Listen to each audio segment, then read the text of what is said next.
Well, hey there. We've been talking about our house values and we've been going through all nine of them and talking a little bit more in depth about each one of them as we go through. We're now to the ninth one, to the last one on the list. Remember, this is not a list that's in order of importance or anything like that. This is just a list that has all of our house values on it, and we've talked about it in between there. The only one that would be at the top of the list, and it's kind of throughout varied, would be Jesus is better. That's the one that we're always going to cling to. That's the one that's always going to be the top value on the list, is going to be Jesus is better.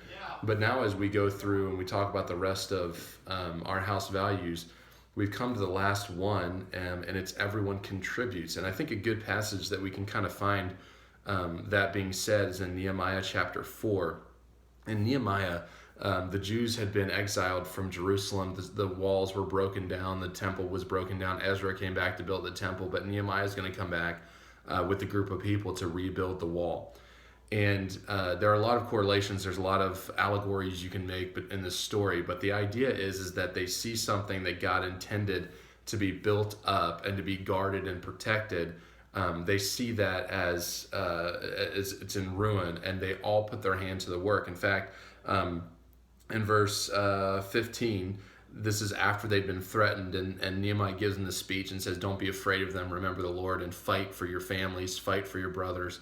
And then in verse 15 says, and it happened when our enemies heard that it was known to us and that God had brought their plot to nothing, that all of us returned to the wall, everyone to his work. So it was from that time on that half my servants worked at construction while the other half had spears. Here's what's happening. The group of people, the Jewish people, are looking around, seeing what needs to be protected, seeing what is important, and they're all contributing. They were ready. Some of them were ready to fight. Some of them were ready to work. But they all, and it says in some parts, they held a sword in one hand and a tool in the other, because they were working to build up the wall of God because they knew it was necessary.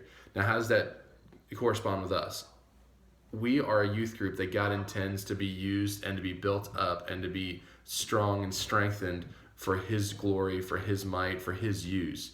And it's our responsibility to make sure that everyone contributes to get it that way, that everyone contributes in our house values, that we all love deeply, that we all speak highly, that we all practice friends become family, that we all practice no one sits alone, because everyone has to contribute. On a very practical level, that also happens when it comes to taking care of our teen area, of our teen basement.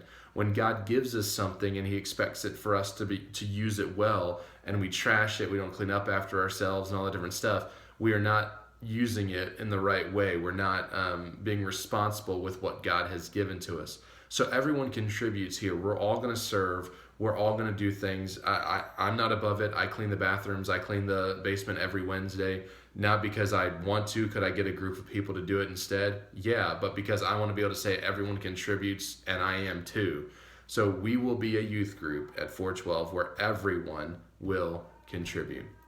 Today, I ask you to pray for Miss Laura and Mr. DJ as well, but just for their family, as Hunter has still some tests to go through, and they're waiting for some results back from a previous test, and just all that stuff. Would you pray for them today, and just make sure you add them to your prayer list? Have a good day.